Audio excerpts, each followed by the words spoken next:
जिस रात को जिंदगी की सबसे खूबसूरत शुरुआत कहा जाता है, उसी रात के अगले ही दिन एक दुल्हन ने अपने पति की मौत का रास्ता तय कर दिया। सुबह तक सब कुछ सामान्य लग रहा था। पति खुश, घर वाले खुश, रिश्तेदार मुस्कुरा रहे थे। लेकिन शाम होते होते वही मुस्कुराता हुआ पति लाश बन चुका था। सवाल बस एक है, सुहाग रात के अगले दिन ऐसा क्या हुआ कि नई नवेली दुल्हन ही कातिल बन गई। क्योंकि इस कहानी में ना सिर्फ प्यार है, ना सिर्फ धोखा, बल्कि एक ऐसा राज है जो पुलिस को भी हिला देता है।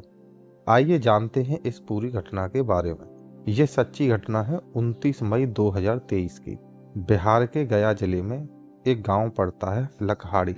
यहीं रहता है अशोक। अशोक बहुत खुश है क्योंकि आज उसकी शादी है। घर में रिश्तेदार आए हुए हैं, नाच गाना हो रहा है, पूरे परिवार में खुशी का माहौल है। लेकिन किसी को नहीं पता था कि उनकी ये खुशी अगले 2 दिन बाद मातम में बदलने वाली है।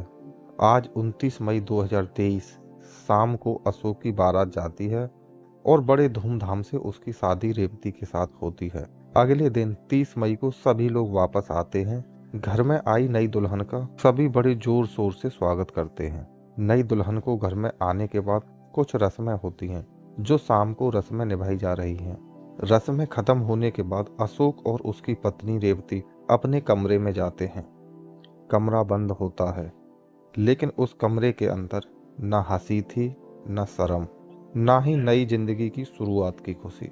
दोनों चुप थे, जैसे दोनों ही कुछ ऐसा जानते हों जो बाहर वाली दुनिया को नहीं पता था। अगले दिन 31 मई को सुबह जब अशोक और रेवती कमरे से बाहर आते हैं तो दोनों के चेहरे उदास हैं।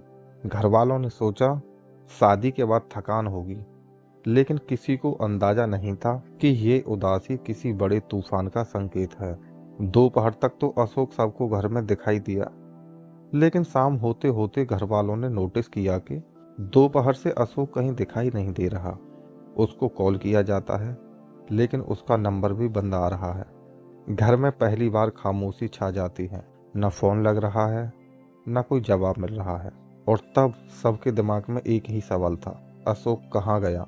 अशोक के घर वाले रिश्तेदारों, अशोक के दोस्तों और आस पड़ोस में पता करते हैं, लेकिन अशोक की कोई खैर खबर नहीं मिलती। फिर अशोक के घर वाले और रिश्तेदार थाने जाते हैं और पुलिस को सारी घटना के बारे में बताते हैं।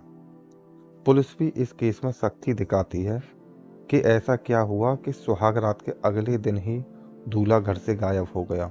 पुलिस की एक टीम अशोक को ढूंढने के लिए सर्च अभियान चलाती है। तो अशोक के गांव के पास सड़क किनारे पुलिस को एक लाश मिलती है जो खून से लथपथ है और उसकी गर्दन पर किसी धारदार हथियार से काटने का निशान है। सड़क किनारे पड़ी उस लाश को देखकर पुलिस वाले भी कुछ पल के लिए चुप हो गए, क्योंकि ये सिर्फ एक लाश नहीं थी, ये कल तक का एक दूल्हा था। ये लाश किसी और की नहीं, बल्कि उसी अशोक की है। अब पुलिस के लिए भी ये बड़ा सवाल बन जाता है कि शादी के अगले दिन अशोक की हत्या किसने और क्यों की। इसी सवाल का जवाब पता करने के लिए पुलिस अशोक के रिश्तेदारों, घर वालों और दोस्तों के बयान लेती है। और जब अशोक की पत्नी रेवती के बयान पुलिस ले रही थी तो वो बार बार अपने बयान बदल रही थी। कभी वो रोती थी, कभी चुप हो जाती और कभी अपनी ही बातों से पलट जाती। बस यहीं से पुलिस को समझ आ गया कि कहानी कुछ और ही है। बस फिर यहीं से पुलिस के शक की सुई रेवती की तरफ मुड़ गई।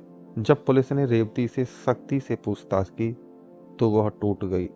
उसकी आंखों का डर और आवाज का कांपना सब कुछ सच बोल रहा था। और फिर रेवती ने वो बात कह दी जिसका अंदाजा किसी ने नहीं लगाया था। उसने अपना जुर्म कबूल कर लिया। रेवती ने बताया कि उसके अपने मौसेरे बहनोई उपेंद्र यादव से अवैध संबंध थे, लेकिन शादी के बीच इस बात की खबर पति अशोक को लग गई थी। शादी की रस्मों के दौरान ही मैंने अपने पति की हत्या करने का प्लान बना लिया। इसके लिए रेवती ने उपेंद्र यादव से संपर्क किया और उसी से अशोक की हत्या करवा दी। लेकिन सबसे हैरानी की बात यह है कि 2 दिन बाद 6 जून को उपेंद्र यादव का शव भी मिला है। मतलब जिस राज को छुपाने के लिए एक खून किया गया, उस राज ने 2 जिंदगियां ले लीं। और यहीं पर यह कहानी एक सवाल छोड़ जाती है क्या सच को कभी दफन किया जा सकता है?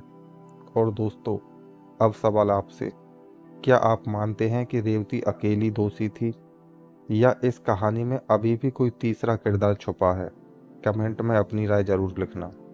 और दोस्तों, इस घटना को सुनाने का उद्देश्य किसी की भावना को ठेस पहुंचाना नहीं है, बल्कि इस घटना को सुनाने का उद्देश्य सिर्फ आपको जागरूक करना है। और दोस्तों, इस चैनल पर जितने भी वीडियो मिलेंगे सभी सच्ची घटनाओं पर आधारित मिलेंगे। अगर आप इस तरह की और भी वीडियो देखना चाहते हो तो चैनल को सब्सक्राइब करके बेल आइकन को दबा लेना, जिससे कि आपको आने वाली हर एक वीडियो का नोटिफिकेशन मिलता रहे। और अगर आपको ये वीडियो अच्छी लगी हो तो इसे लाइक करें। सतर्क रहें, सावधान रहें और परिवार में खुशहाल रहें। जय हिंद, जय भारत।